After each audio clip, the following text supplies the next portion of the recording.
Finding comps, step 2. Now, quick review. You have Googled the address and you have searched for the estimates on the real estate sites. Now, when you Google the address, if the sites don't come up, like I said in the last video, go to each site and search the address on their search bar and look at their estimates. Now, there's 2 reasons why you would move to this before you would make a phone call to that motivated seller. 1, there is no estimates. That the sites give you nothing. Then you would need to move on to here. Or 2, the prices vary substantially. Now, substantially, I would say that if you are seeing numbers from 50,000 to 150,000, that's substantial. If you're seeing 75 to 100, 110, that is not substantial. They all are pulling in comps from different places, so there could be one that is skewing the number one way or the other. You're trying to find a number to make a phone call on. You are not buying the property with this phone call or this research. You are not investing your money into this property with this research.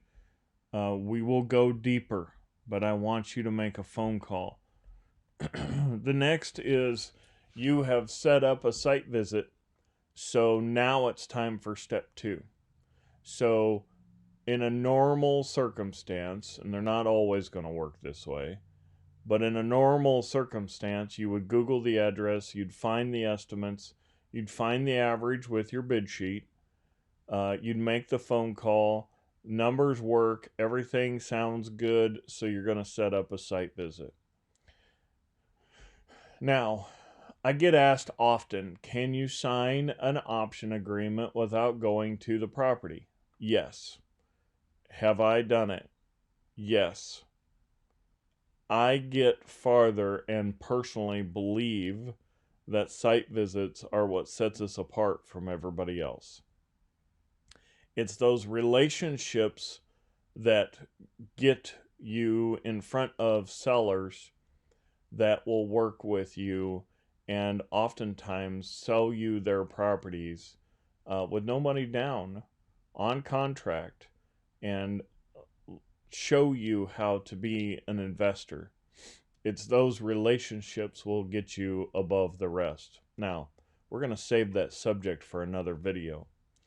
So step 2, the first thing I want you to do is I want you to go to Zillow. I want you to Google the address. When you Google the address, it's going to pop up and show you a picture of the property, hopefully, not always.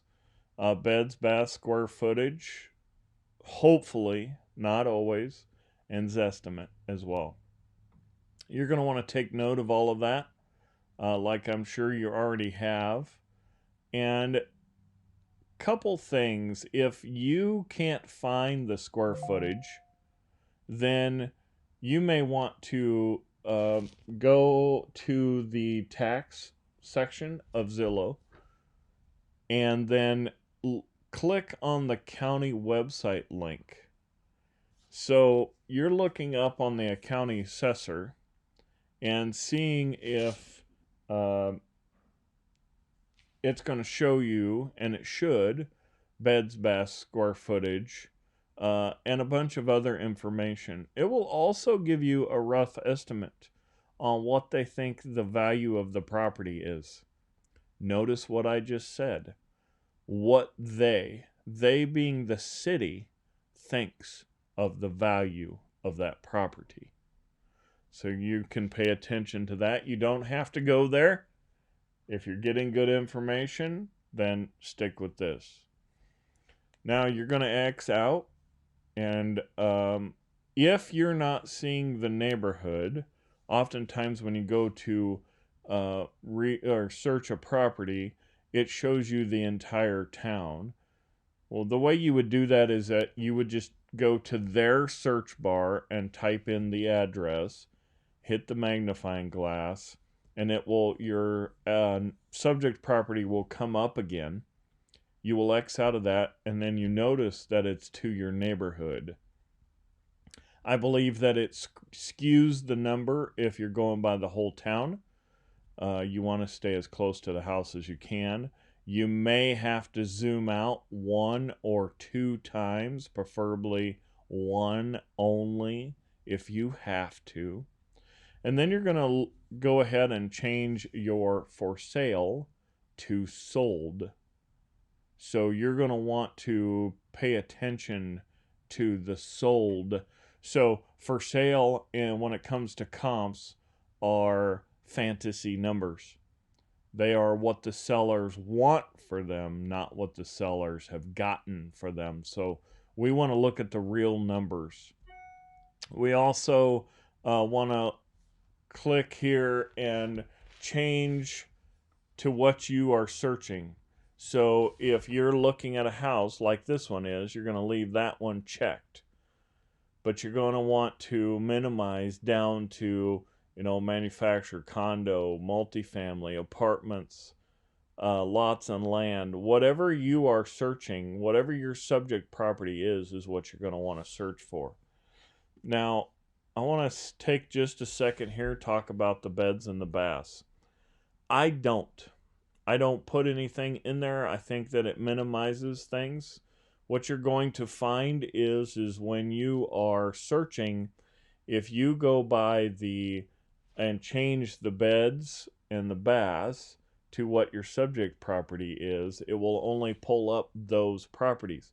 That's great, but when you're trying to find a comp for an investment property, that's important to know, but we're not there yet. We don't need to be that detailed and understanding all of those numbers. The next is the square footage.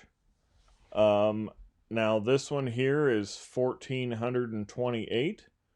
So I have gone, to me it's too close to the 1,500. So I've gone from 1,250 to 1,750.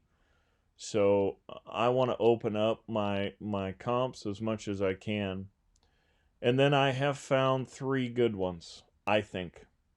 So real quick, and yes, I do pay attention to this. I don't pay attention to the beds and the baths, but I want to make sure that if I can find a picture of the property, I want to look at their brother or sister. Meaning, I don't want to look at comps that are 2-story if I'm looking at a ranch. I don't want to look at comps that are a ranch if I've got a story and a half. I want to be as close to my style as I possibly can. So I do want to pay attention to that. I have 3 properties here.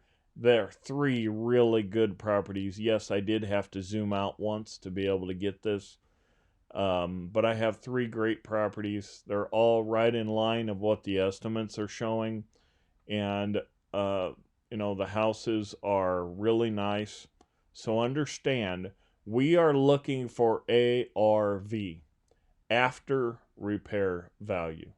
Not current value, after repair value. And then we'll work backwards from there. So I hope that helps. And we're going to put some other videos up to show you some other things that we do to find comps. And really, it's just about finding what works best for you.